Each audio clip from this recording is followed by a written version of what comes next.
this episode, Project 2J has just clicked over 200,000 kilometres. Now, it's also 14 years old, and I thought it'd be a timely thing to go over the actual costs of ownership over those 14 years.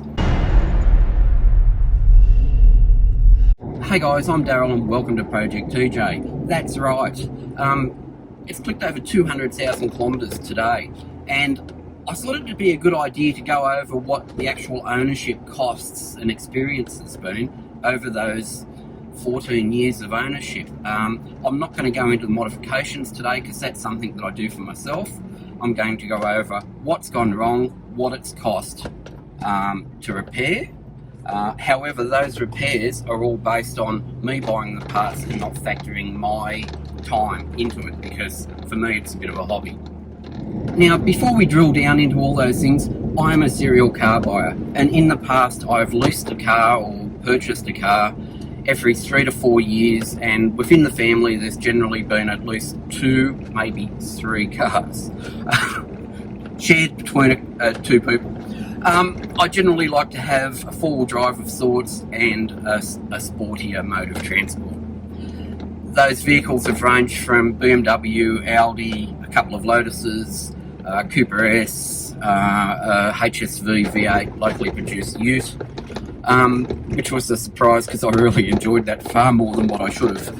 Now, this is the first vehicle that I've owned that I've done more than maybe 120 or 130,000 Ks in before they get moved on for the next new thing. So at 200,000 Ks, this is all new experience for me too. However, I will say that I really do enjoy driving this vehicle for some unknown reason that is beyond me. If I walk out and I've got a choice between a few different things, I'll pick this every time. Now, this 2J has been in my family since brand new. I've owned another 2J. I bought a 2006 model, brand new, sent it off to a place and had 15k spent on it, where the purchase price of the car was 30. And it had sort of everything that opens and shuts, from 4.5-inch lift kits to diff ratios and air lockers and blah blah blah. Awesome vehicle. However, at that point of time, my mum saw that and said, I love this thing, and promptly went out and bought herself what is this red 2J here. She owned it from new, and then when she passed away, Dad didn't want it anymore. My late wife was salary packaging a car. I suggested to her that the 2J, because we owned it, would be a good thing, and I'd fix it up a bit for her. She loved it, and when she passed away, I've sort of taken hold of it and just used it as a toy, which is now my daily, because I just jump into it all the time. Anyway, that's the history of it.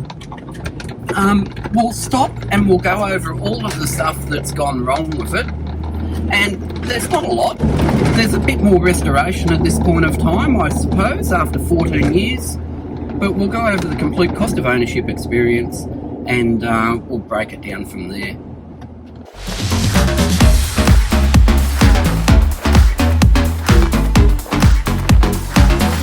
Now, owning a Jeep in my country is a little bit left of centre. In a vast country full of 79 series Toyotas and Hiluxes and Ford Rangers in today's marketplace anyway.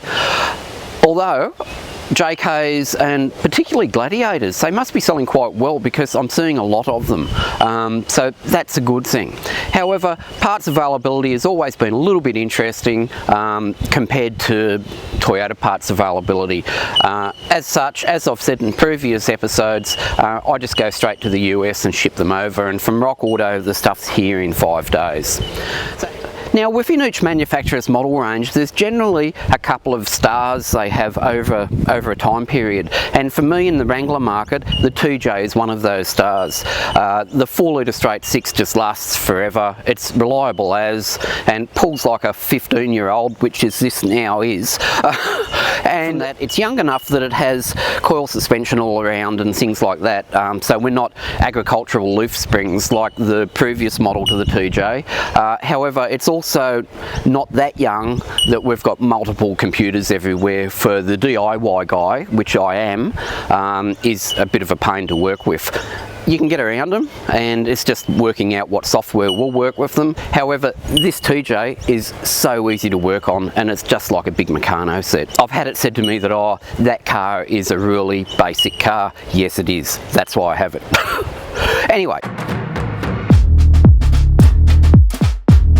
Now, under the warranty period, the only thing that went wrong with both this 2J and my previous 2J was the oil pump drive assembly. Both of the models were the 05-06 year, and that is an issue. Now, the internet hypes that up a lot, saying that it will wreck motors and blah blah blah. And the funny thing was, when this started to make, and my original black car started to make this chirping noise, the dealership said, "Oh, just drive it, we've got to order the parts and it'll probably take 8 weeks," which is typical for the Australian market. There's not a lot of parts held in stock, so you've got to wait. And we just drove around with this thing making a horrendous noise for that period. The oil pump drive assembly is basically an external assembly that originally was a distributor, but they altered it so it would fire a sensor when they went to electronic ignition and the like. And the issue with the oil pump drive assembly was that in the drive shaft of it, in the housing, the oil couldn't get to the top bearing, so that dried out. Afterwards, they fixed that so it could get to the top brass bearing, and it's all been good since then. Since then, I have replaced that assembly in this, only because it did squeak a couple of times, and it was like, no, I'm getting rid of this, and it's like $100 part. It drops in, drops out, and there is a video that I've done on that. Now, my original black Jeep went up to about 80,000 Ks with no issues after that, apart from general maintenance. This one, we got up to about 140,000 Ks without any further issues. They've both been reliable, as the only time this has been on a tow truck is I ran out of petrol one day in the middle of nowhere. Yes, doing the Kramer, we can make it. Where's it now? There's still some overlap between the needle and the slash below the E. How low are you going to go? Well, I've been in the slash many times. This is nothing. You'll get used to it. Just put it out of your mind. And there was the clutch going. I knew the throw-out bearing wasn't good, and my late wife was driving it, and it just gave up. And luckily it was at my office where she was doing some work one day, and I just got it towed home so I could fix it at my leisure. So they've never let us down, never ever let us down. So with this one, got to 140,000 Ks, the clutch went in it, and that could have been because my daughter learnt to drive in this vehicle. She learnt to drive manual in this vehicle, and she also went for her driving test in this vehicle. My late wife also learnt to drive a manual in this vehicle, so the clutch did go through a lot of stuff. Yes, it did. I can remember it vividly as if it was yesterday. However, once the clutch was replaced, it was fine. From that point going forward, I've done a lot of maintenance, and that's all documented on this YouTube channel. However, I have gone back and looked at all the stuff that I've bought off Rock Auto, because that's mainly where I buy my parts from, and that ranges from 2017 till today. I've gone and looked at my Quadratech account at what parts I've bought that I need for this vehicle, and I've overestimated what it has cost for tyres, not wheels, batteries. It tends to chew through a battery every 2 or 3 years, and apart from that, it's pretty good. Brakes, I've just replaced the front rotors and pads, and I haven't documented that because we were going away and I just needed it done. However, with brakes, we were having a chat, and it was like, I can't remember when we last replaced them. So it's pretty good on brakes. It's not like today's vehicle where it seems as though every 30,000 Ks it's like, oh, you now need pads and you need new discs to go with it. This thing, they tend to last forever. That said, the original brakes, I wouldn't say they're great, especially with the big wheels and tyres on. I now have upgraded pads, and we'll talk about those in a later episode. However, let's have a look at some figures. Now, I've made some notes on what actually has been replaced in this. A lot of it's proactive, a lot of it's, oh, this is stuff that if I'm doing this, I will do that too, because I know it won't be a drama going forward. We've recovered the clutch and throw out bearing. That went at about 140,000 k's. The water pump went at about 160,000 k's. And the funny thing with the water pump was we were away and stopped, and it was gurgling, and it was like, what is that? And we drove it home, 6 hours home, and got home, and all of a sudden the water started to come out underneath the water pump as it does at the whoop hole.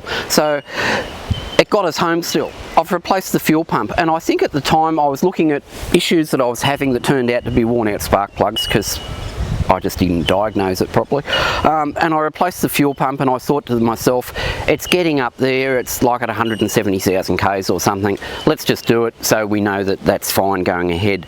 And that's some of the stuff that I've tried to do. It's like, what can go wrong that will leave me stranded somewhere if I want to do some touring in this? The fuel pump's one of them. Now, the hooter core went. That was one of those things that it's like, yeah, I'm okay. And it's been a few years without a hooter. I've bypassed that. I do have the parts at home, and I just need to pull the dash out to do it, and I keep looking at it and going, I really don't want to do that. Air conditioning. The air conditioning stopped working a while back. I think it was the compressor. However, we replaced the condenser, the compressor, the O-rings, pressure switches, the orifice tube, which is a very interesting name of a tube, and that got that working again, and it's been great since. The switch, the fan switch, that went. So you replace the whole HVAC switch unit, which wasn't a whole lot. I've put new CATs and O2 sensors on it. At that point we were trying to track down an issue. It was coming up with an O2 sensor problem, and I just figured I've put on a CAT back exhaust. I'd probably like to put on the manifold to CAT section of that MagnaFlow exhaust, and that's mainly why I did that. Now, I've replaced all the throttle body sensors. That's the IAC, 2PS and MAP sensor, and I've also replaced the crankcase vent tube because I broke it while I was taking out the sensors. However, sometimes that happens. However, sensors are something that a lot of cars have nowadays. They're a lot of the bane of check engine lights. And they're cheap to buy. Always buy good quality ones. I always try and buy Mopar ones if I can. Yeah, therefore been replaced. Clock spring, that's been replaced. That gave me a airbag warning light, and so that was replaced. Inner gear shift boot, that the rubber on that went, and there was a hot air coming up through the transmission tunnel, so that was replaced. Oil pressure switch, tail shaft CV joints. Now, and the rear diff developed a whine at about 160,000 k's. I didn't worry about that. I replaced the oil in the diff with Redline oil, but I didn't change that over until recently at near 200,000 k's, when we did the diff ratios and the air lockers and the like. Now, I have a whole list of parts that I've bought. A lot of these parts I haven't used yet because it's been like being at the cashiers at your local shopping centre. It's like, oh, while I'm here, I'll pick up this little treat for myself. Yeah, that's pretty sad when you're buying car parts as treats, isn't it? But anyway, when I've purchased these parts, Rock Auto give you everything from budget buys to brand name products. I've always bought the high-end Mopar parts if I can get them. If not, like the air conditioning compressor, I've bought the AC Delco version, so I'm always buying the top-end parts. In total, including shipping, in Australian dollars, I have spent $4,000 at Rock Auto. There's a fairly sizable list. I'll just run through these. Radiator, fan belt, belt tensioner, idler pulley, thermostat, radiator cap, thermostat housing, water outlet seal. O2 sensors, O2 sensor socket wrench. Map sensor, idle air control valve, throttle position sensor, valve cover gasket, air filter, spark plug, throttle body gasket. Fuel pump and housing assembly, crankshaft position sensor, brake pedal pad, clutch pedal pad. AC condenser, refrigerant pressure switch, AC receiver dryer, accumulator, AC system valve core and valve kit, AC compressor, AC system O-rings, seals and gasket kits, AC orifice tube. There's a few of these. We're still going. airbag clock spring, drive shaft pinion yoke, universal joint strap kit, oil pressure sender switch, oil pump, crankshaft seal, oil pump pickup, dome light lens, oil pan gasket, oil filter cap, PCV hose, PCV grommet. Now there's also hydraulic hose for the front brake pads and their braided longer versions, wheel bearing and hubs, and brand new calipers for the front, which, as I said, a lot of these aren't installed yet. So at Rock Auto I've spent $4,000. The exhaust, which I probably didn't need to replace, I've spent $2,000 on. Other parts, the clutch etc., I've allowed $2,000. The clutch was about $800 I think, or less, including the throwout bearing and the clutch centering tool, which from the US, if you buy a kit you get the clutch centering tool, which in my local market you don't. It's like, no, you just buy that and that's all you get. Over the original purchase price was $30K. There's $8,000 worth of parts, $4,000 from Rock Auto, $2,000 in exhaust, and $2,000 in other parts. I've allowed $6,000 on top of that for tyres, brakes, battery, etc. It's had 3 sets of tyres on. They're around the $1,200 to $1,600 a set. And over the 14 years of ownership, it's cost $44,000. The original purchase price was $30,000. And if you nut that down into a yearly cost, it's $3,100 a year, or $60 a week. If I sold it, and I've taken Redbook, which is vehicle valuation services, their top private sale price at $9,000, so I've taken that cost. I know I would get more for this if it was a standard vehicle maintained the way it is. And if I take that off the $44,000, it gives me $48 a week. So for between $48 and $60 a week of ownership over the 14-year period, it's cheap as chips. Parts for this thing are so cheap. It is the cheapest vehicle I've ever owned. And there'll be a few people that go, oh, but the fuel consumption. It uses 19 litres around town. On a trip it uses 12. Towing the camper with all our gear in, it uses 15.5. You sit there and you do the figures on fuel consumption, and if I had I've got a Renault Sport 200 and that uses 12 litres, 12.5 litres around town. This uses 19. You do the figures over a 12-month period and there might be $1,000 in it. There's not a lot. So to me the fuel consumption thing's a moot point, and especially if you're looking at 79 series cruisers. The fuel those guys go through is huge. So yeah, it's an interesting argument. For me, this has been a really good vehicle, and the funny thing is, for the serial car enthusiast who is always wanting the next car, I'm pretty happy with this, and I don't know if that's because it's modifiable and I can make it to be what I want. If it's because I have modified it to have all the mod cons in it, I don't know. But all I know is, at this point of time, I'm not looking at another vehicle. And if I didn't have this, I would probably want a JL Rubicon on 35s.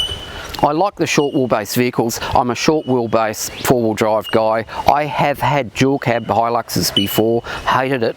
Hated the turning circle on them, the size of them around town, absolutely hated it. I've had a Land Rover 110 and that was an interesting experience. I actually loved that vehicle, except I didn't love the amount of times it broke down.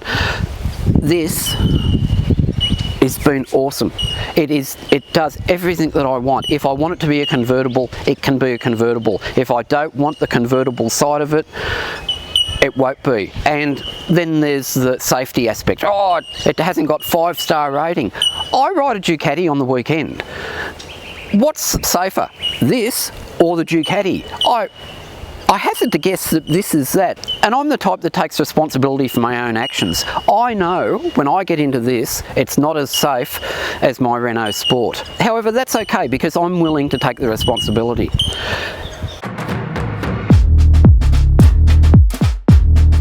Jeep in this marketplace in their Wrangler series, and we'll leave the 3.8 out because I'm not a fan.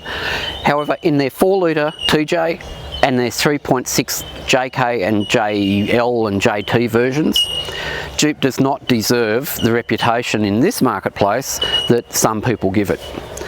As an owner of 2 TJs now, I have nothing bad to say about them, and I will only sing their praises. And I'm fairly critical as a motoring enthusiast who has done a reasonable amount of circuit racing and who is into the 4-wheel drive movement and have been since I was 16. I think I know a reasonable amount about it, and this thing is a good vehicle. So make of that what you will. But after 200,000 Ks, they're the figures.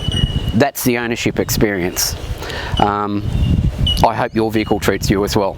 So that's it for today, guys. I hope you enjoyed that, and we'll see you next time. Bye now.